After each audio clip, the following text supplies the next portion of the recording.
একটা শুকনো লঙ্কা ফোড়ন দিয়েছি আর দিয়েছি সর্ষে।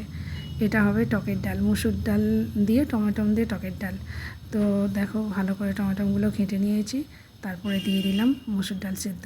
এটা আমি একটা সিটি দিয়ে নামিয়ে রেখেছিলাম। ব্যাস এবার ফুটে উঠলেই নামিয়ে দেবো। এই ডালেতেও একটু মিষ্টি দিতে হয় আর পরিমাণ মতো নুন। আর এই দেখো রোজকার রান্নাগুলোই আমরা যদি খুব ভালোভাবে টেস্টি করে রান্না করি, সেটাই খেতে খুব সুন্দর হয়। আর রোজ রোজ তো আর ভ্যারাইটি রান্না আমরা করে খেতে পারি না।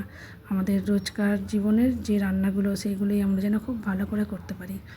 আর দেখো এটা করবো ডিমের ঝাল। ডিম ভেঙে আর কি ভেজে খাদি করে নিয়েছি, ডিমের ঝাল করব।